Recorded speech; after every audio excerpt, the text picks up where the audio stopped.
Shalom à vous, que Dieu vous bénisse ce matin, soyez bénis abondamment dans le nom de Jésus-Christ de Nazareth. Ce jour est jeudi, nous bénissons Dieu pour votre vie. Dieu veut vous guérir, Dieu veut vous guérir ce matin, Dieu veut guérir votre cœur ce matin.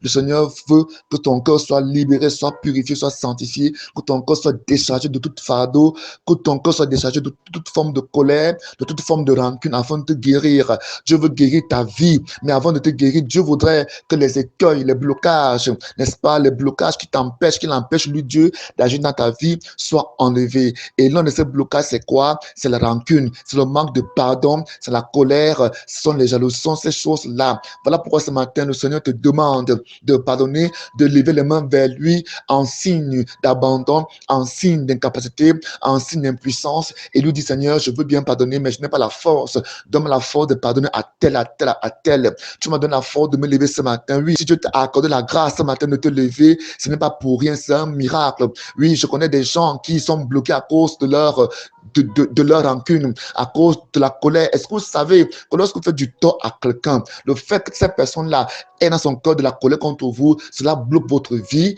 Est-ce que vous savez que lorsqu'une personne, n'est-ce pas, a dans son cœur, n'est-ce pas, de la colère, de la haine contre vous, et que cette haine est fondée, et que cette haine a une raison réelle d'être là, alors elle peut bloquer votre vie, même de manière inconsciente, même de manière involontaire. Voilà pourquoi la Bible vous demande d'aller demander pardon, parce que le pardon a plusieurs facettes. La première facette est de demander pardon à Dieu pour le mal que vous avez fait. La deuxième facette est de pardonner à ceux qui vous ont fait du mal. Oui, quand tu fais du mal, tu dois lui pardonner. Et la troisième facette, la plus compliquée, est de pardonner à ceux qui t'ont fait du mal. Donc, à ceux qui t'ont fait du mal, oui. Lorsque tu fais du mal à quelqu'un, cette personne a raison de toi parce que tu lui as fait du mal. Cette personne a raison de toi. Elle peut te juger, elle peut te condamner, elle peut te maudire, elle peut faire des choses sur ta vie et ça te prend. Et pendant qu'elle aussi te fait des choses sur ta vie, le fait qu'elle, dans son cœur, ne te pardonne pas, sa vie, elle aussi, est bloquée. Donc, le manque de pardon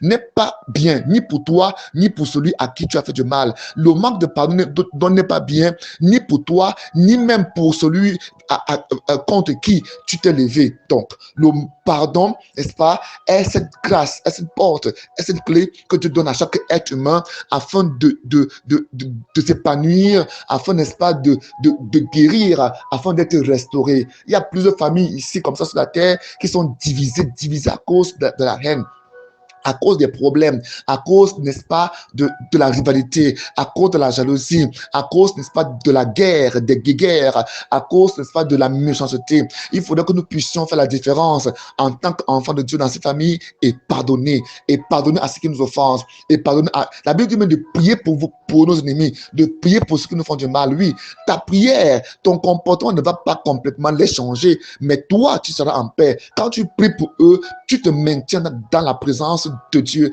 La prière que tu vas élever en leur faveur est non seulement pour eux, mais c'est d'abord pour ton bien. C'est d'abord pour ton bien.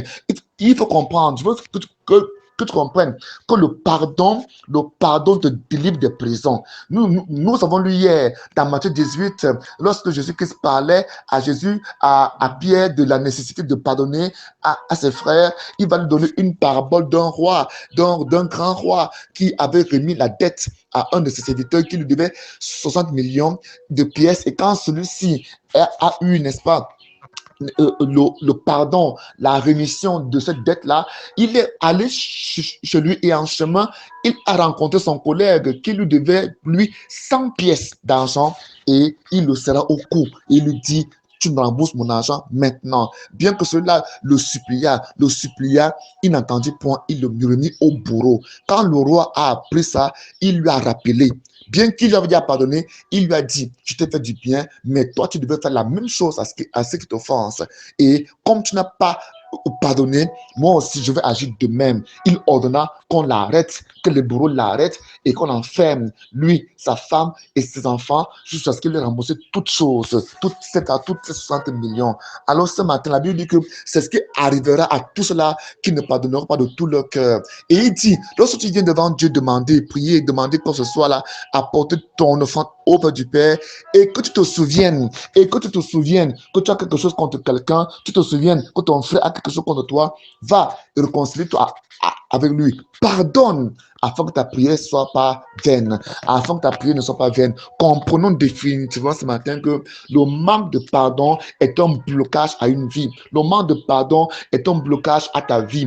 Tu peux être malade à cause du manque de pardon. Tu peux être chômeur à cause du manque de pardon. Donc le manque de pardon peut constituer une pierre qui bloque ta vie et t'empêche d'avoir un travail, t'empêche de te marier, t'empêche d'être en santé, t'empêche, n'est-ce pas, de vivre longtemps. Oui, le manque de pardon est une grosse pierre qui bloque la vie des hommes, t'empêche d'avoir de l'argent, t'empêche de prendre du poids. Oui, le manque de pardon est un blocage qui peut, n'est-ce pas, t'empêcher même d'être, n'est-ce pas, en santé. Et ça dépose dans ta vie, dans ton corps des maladies. Ça crée un désordre complètement dans ton organisme. Ça peut créer, n'est-ce pas, un désordre complet et ça crée beaucoup de maladies.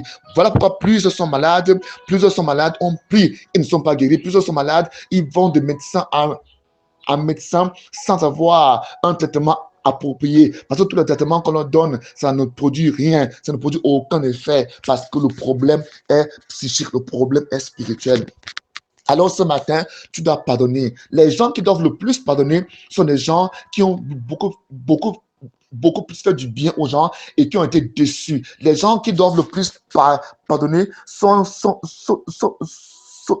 des gens qui ont le plus donné et qui ont été déçus. Alors voilà pourquoi il dit pardonne. Ça dit que au-delà de ce que tu as donné, donne encore davantage. C'est ça, pardonner. Je répète, ceux à qui on offense sont des gens qui ont fait du bien et on t'a rendu le mal. Sont des gens à qui on a fait du tort alors que ces gens vous ont fait du bien.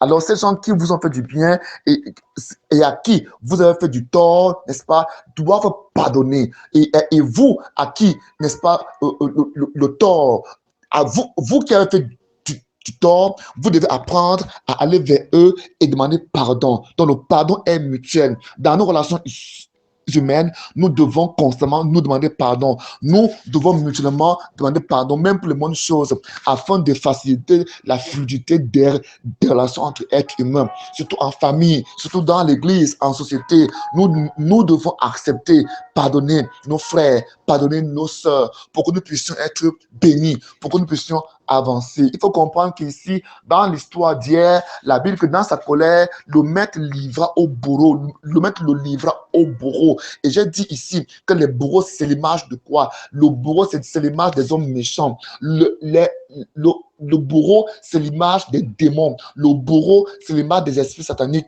qui viennent opérer en toi. Donc, le manque de pardon ouvre la porte à la manifestation des hommes méchants dans ta vie. Le manque de pardon ouvre la porte à la manifestation des esprits ténébreux dans ta vie. Le manque de pardon attire les mauvaises circonstances dans ta vie. Le manque de pardon attire les mauvaises opportunités dans ta vie. Le manque de pardon attire, n'est-ce pas, la malédiction, les blocages et tout ce qui est mauvais. Le manque de pardon attire la maladie dans ta vie. Alors ce matin, Dieu veut que tu pardonnes.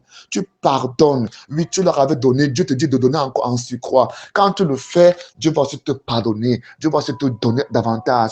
Il te bénira. N'aie pas peur de ce que tu vas perdre. Et puis, pardonne à cause de Jésus. Pardonne à cause de Dieu. Ne pardonne pas à cause de ces gens. Parce qu'en réalité, personne ne mérite le pardon de qui que ce soit. Mais nous devons pardonner à cause de Dieu. Nous devons pardonner à cause de Jésus. Amen. Rappelez-vous de Jésus-Christ. Souvenez-vous de Jésus étant sur la croix. Qu'est-ce qu'il a dit? Père, pardonne-leur. Père, pardonne-leur. Il a pardonné à qui? À tout ce monde-là. Jésus a pardonné à ses disciples. Jésus a pardonné à tous qui l'ont rejeté, à tous qui l'ont trahi, à tous qui l'ont abandonné. Il a même pardonné à ses frères, à ses sœurs, parce qu'il a été abandonné à la croix. Il a pardonné à ses cousins. Il a pardonné à ses disciples. Il a pardonné à tout cela qu'il a guéri, parce que personne n'était avec lui à la croix. Tout ce qui passait le maudissait. Et souvenez-vous que lorsqu'il fallait trancher, lorsqu'on a amené Barabbas et Jésus, et que Ponce Pilate a demandé des deux, qui voulez-vous qu'il soit libéré? La foule scandait Barabbas, libère-nous Barabbas, Barabbas. Ce sont des choses qui font mal. Lorsque Jésus pouvait voir que parmi cette foule-là, il y avait des gens qu'il avait nourris. Il avait nourri ces gens avec des pains et du poisson, pas une fois, mais au moins 2 fois. Il a fait des miracles, il les a guéris. Mais ici, ils sont en train de dire, crucifie, crucifie-le, crucifie-le, crucifie-le. Voilà les hommes. Mais est-ce que Jésus-Christ s'est tenu là-dessus pour les maudire? Non. Il a dit, Père, pardonne-leur. Non, ne dis pas que c'était Jésus. Si tu es enfant de Dieu, si tu as accepté Jésus-Christ, l'Esprit de Jésus est en toi. Tu dois pardonner. Tu dois donc demander au Seigneur Jésus-Christ la force. Parce que comme lui, il a pardonné, il peut te donner la force de pardonner. Soyez bénis ce matin pendant que vous pardonnerez. Père, je prie afin que tu leur donnes la capacité, la grâce de pardonner. Tout esprit en eux qui s'appelle manque de pardon, je te chasse au nom de Jésus-Christ. Père, je prie, tu les guérisses maintenant, tu les libères maintenant ce matin au nom de Jésus-Christ de Nazareth. Mon nom, c'est l'apôtre Bétien Bled, Jean Chouel. Mon contact appel WhatsApp, c'est le plus 237 699 97 82 47. Soyez bénis.